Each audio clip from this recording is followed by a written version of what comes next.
Okay, here's my bike, the Revel Rascal, obviously. I love this bike. It's got 140 millimeters of travel in the front and 130 in the rear. Got some Industry 9 Enduro 310 carbon wheels on, and my bars, you all probably know at this point, I use Fast Company Flex mountain bike bars, which are awesome, instrumental for happy hands, happy arms.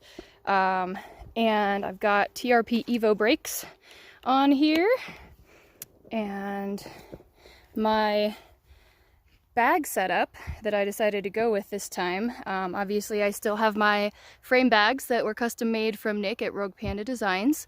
I've got my top tube bags. This one's from Rogue Panda. I've actually got it running backwards, but it works super well. Mag tank bag from Revelate. I usually go with a Rogue Panda seat post bag as well, but I wanted to go a little bit lighter for this attempt, so I actually have this little tiny Bedrock Bags bag on the back of my seat. And I've got an extra bag right here from Revelate. This thing is like 5 million years old.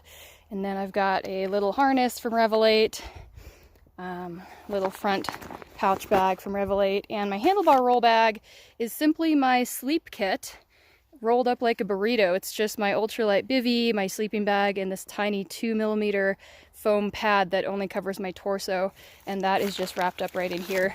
I've got my eTrex 20 right here for navigation. I've got my light mount, Phoenix BC21R, and this is a custom light mount made by my friend Clint from Industry 9. And yeah, that's my setup. So I'll show y'all what is in my bags. Most of this capacity is actually food. I forgot about this little guy. This is also from Rogue Panda, down tube bag. So this bag is all food.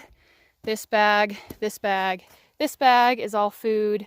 And this bag is mostly food. So on the Colorado Trail, there's a section where you can't resupply for a long time between Buena Vista and Silverton. So it's really important to be able to have the capacity, at least for me, to carry about 16,000 calories for that section. So even though I didn't have all of those bags full when I started my attempt, I need the capacity for the Buena Vista to Silverton section. So that's pretty important.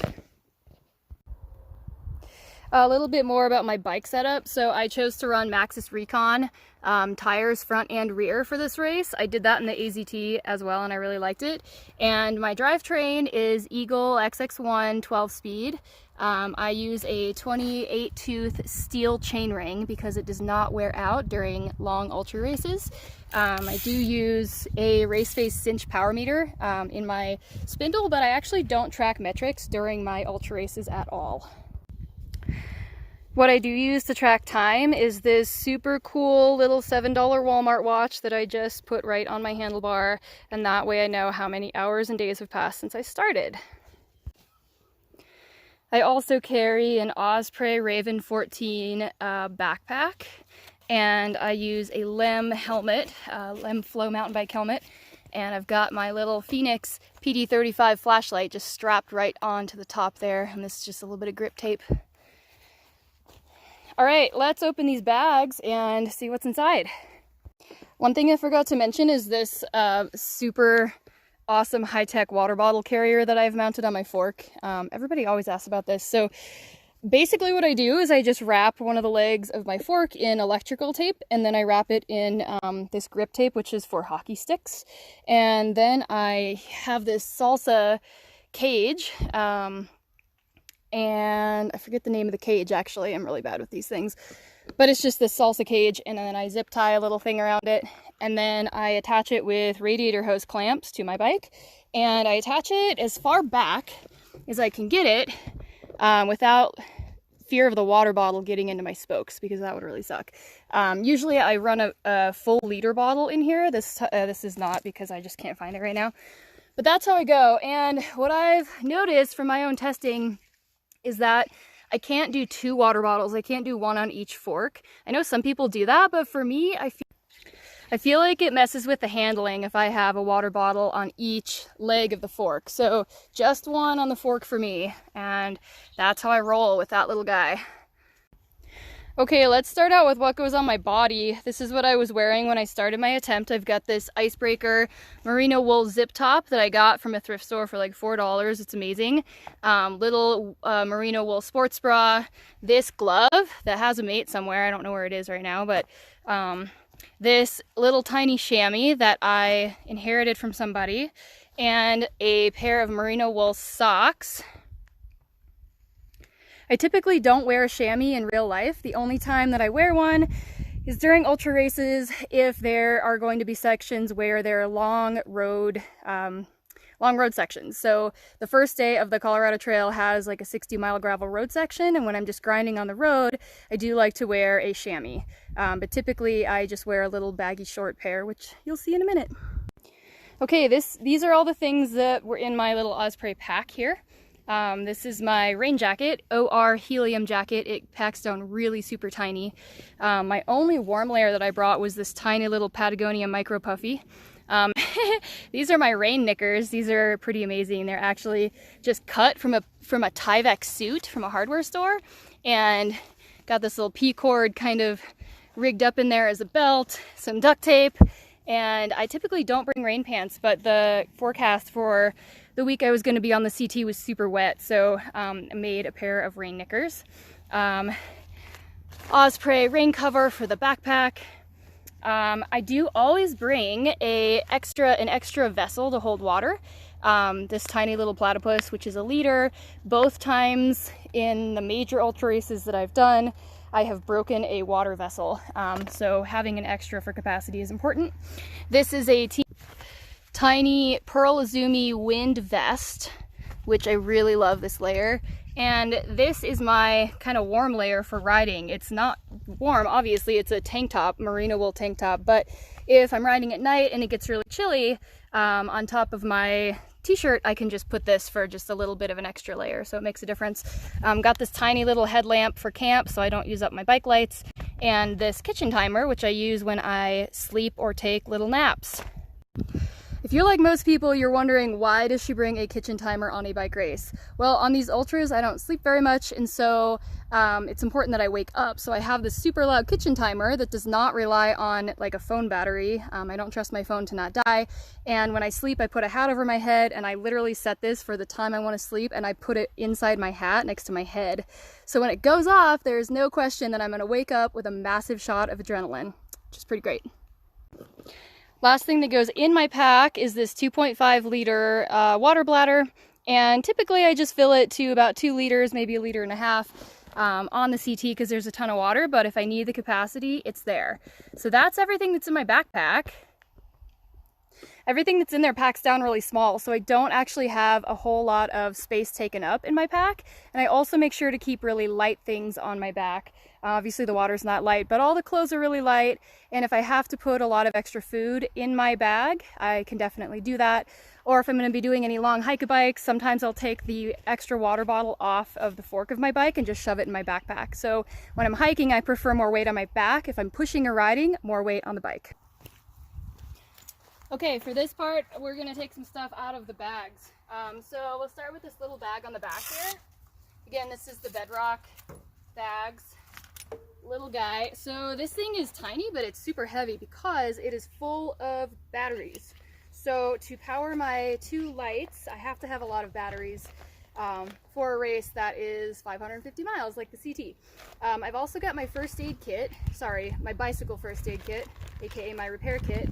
This is my repair kit. It's pretty minimal, but it's got, you know, the obvious tire levers, got a little bit of chain lube, a teeny tiny multi-tool, a shifter cable, a bike tool, stuff to sew up my tire if I rip a sidewall, things like that, tire plugs, bike tool, and then just batteries AF. Ugh, look at all these batteries. Mostly rechargeables and some little disposable CR123s, and mostly rechargeable Phoenix batteries right here. So that's a hefty handful in this tiny little pack. Next is let's do this bag down below. This is a Rogue Panda down tube bag. It's awesome because it opens to the side. Right now the only thing that's in it is my itty bitty shock pump, And this is covered with athletic tape and Gorilla Tape in case I need those. The other thing that goes in here is just food. So if I need extra food capacity, it goes down here, but right now, just that. This bag from Rogue Panda has my drink mix, Gatorade powder. This is what I use. It's right here. And this is awesome. I don't use this stuff all the time when I ride, but if it's going to be really hot and I'm going to be really like trying to exert myself, I definitely use this, and it's a game changer. Epipen in case I get stung by a bee, wasp, or hornet. Hopefully that doesn't happen, but that's at the ready. And my, this looks disgusting, my Wicks butt potion. So this is a combination of things that my friend Dave Wicks told me about before the Arizona Trail last year. So this is a combination of antibiotic ointment, foot fungus cream, zit cream, and toothache gel. And you mix all those things together and you put it in this little bottle, and you put it on your nether regions every night when you take off your bike shorts to go to sleep, because it helps to heal any saddle sores or, you know, kill any bacteria that might develop during the day. I also occasionally will use this instead of chamois cream if I'm having some issues down here, but I tried this during the AZT and it's magical. I didn't have any issues for the entire nearly 10 days that I was on the trail. So that's that. Next bag, the little bag, the upper frame bag from Rogue Panda. These are waterproof gloves, and this might seem like overkill for a lot of people, but I get really, really cold hands when they're wet. And so for me, this is really important to have. And so if it's raining or if it's just cold at night and windy because it's 2 in the morning and I'm up on a mountain pass, this is what I use. Just a big old over mitt. Typically I take whatever glove I'm wearing underneath off and just use this. And they're big enough. I got a small size, so they're big enough that I can actually use my brakes on them. So this is some place that I will not skimp bringing these. I also have in here a teeny tiny pair of merino wool arm warmers, also essential. And I have a little cluster of bread bags that I stole from the grocery store. And these are what I put over my feet inside of my bike shoes if it's raining or if my feet are really wet and cold. That's another thing that I do have issues with, is cold feet. If everything's wet from rain and it's 2 in the morning and it's windy and all this stuff. So I like to keep my feet and hands pretty happy when I'm riding. Is there anything else in here? Oh, what's this? Oh, knee warmers. Little pair of knee warmers, and these are really essential because I use them on the bike, but then I also use them as part of my sleeping kit. So I don't sleep in full pants, I don't bring that. I just have these little merino wool shorts, and then I pull these up above my knees for sleeping. They might be wet, but you know what, that's fine. So that's everything that's in here. Got a little bit of toilet paper in there. That's that bag. Top 2 bags here. This is where I keep, this is what I use for water purification. I use aqua tabs, so these are here at the ready. Otherwise, this is just food. It's got a package of honey stingers in here right now, but in here I have like breakfast burritos, sausages, cookies, nuts, apricots, Fritos, whatever else I want to eat is all in here. And then this bag also is just completely all food. Also, there's my little like dropper post collar in case my dropper post was to stop working during the race. I could collar it and just ride it as a rigid. I don't know why that's in that bag, but it is. This next bag here, you can't really see this, but it's this tiny little Rebel 8 handlebar bag.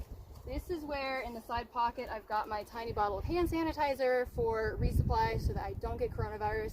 I do not want to get coronavirus, or I don't want to give anyone else coronavirus, so that's in there. And then I've got also my little super handy kit at the ready with my plugs, my tire plugs, which I really rely on a lot. I don't ever use tubes, I really just use tire plugs. A few little caffeine pills. Usually I don't need these, but I want to have them in case I need them. And what else is in that? Oh, just one little package of batteries for if I'm riding at night and my light dies and I just need to change it quickly. So those I have at the ready. Otherwise, there's literally nothing in here because there were 2 breakfast burritos in here and I ate them. So just food as well. So in the sections where I don't have to carry a lot of calories, these bags mostly have nothing in them. But for me, I don't like to carry a lot of weight on my back, so it's really important that I have the capacity on my bike to carry a lot of food when I need to. Okay, this bag on the front also basically just had food in it. I like this bag because it's a roll top dry bag, so it's really great if you want to keep things dry. There's nothing in it except there was food. There's not any more. The only other thing that was in that bag is my personal first aid kit. I've got some drugs and there's some batteries in here as well, a couple of steri strips, some like large band-aids. That's pretty much it. A little lighter spare contact lens, and more drugs. So yeah, okay, that's that bag.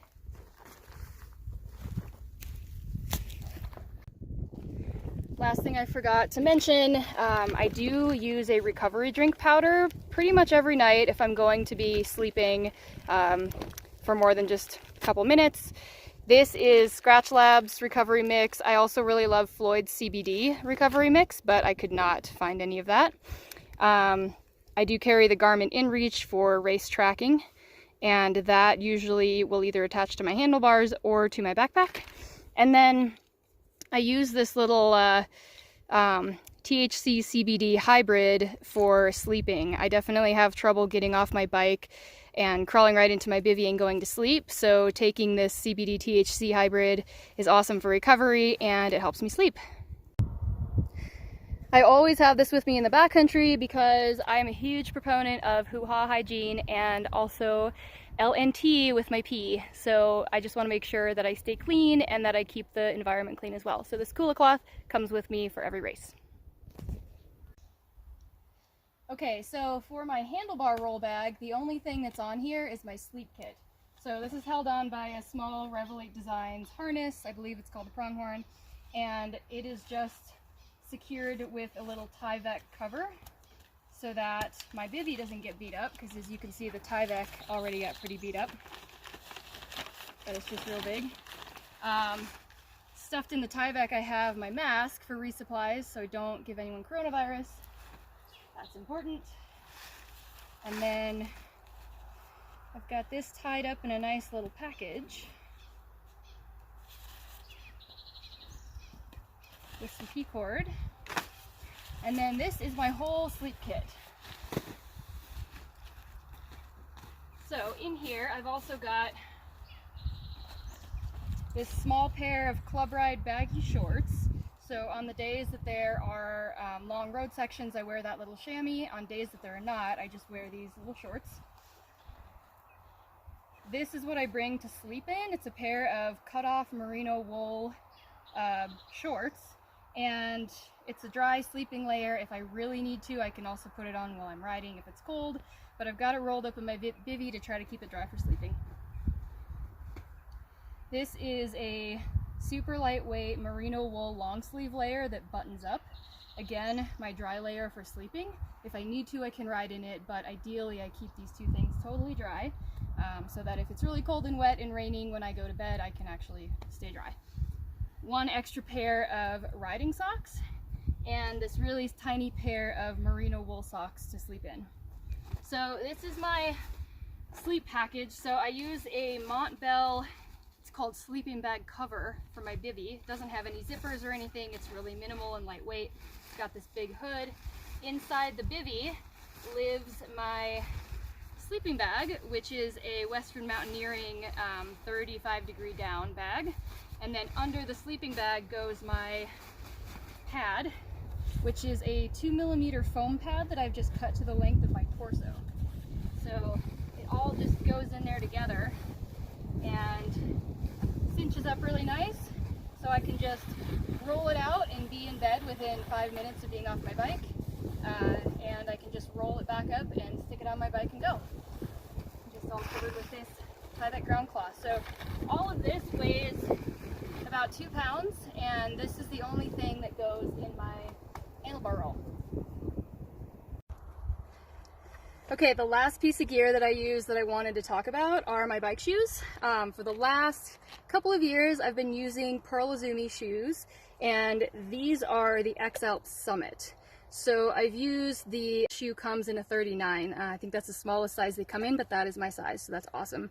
And I do still, because my feet swell a little bit for ultra racing, and most people's do, I have to cut a little X in the kind of the big toe side. So these shoes are awesome. And okay, I think that's everything. I think we've covered my bike and how I've got my bike set up, how I pack my backpack, how I pack my bike packing bags. My full kit with water and food weighed 55 pounds. Sounds like a lot. It's actually not that much when you think about how much food I had packed. So that was with about 8,000 calories of food. So I don't actually know what the weight is without food or water. I haven't weighed that, but less than 55 pounds. So if you guys have any questions about my bike packing setup, my Colorado Trail specific setup, anything like that, just shoot me a DM and I will either just answer or make a post about it or a video later. So, all right guys, thanks for playing. Have a great day.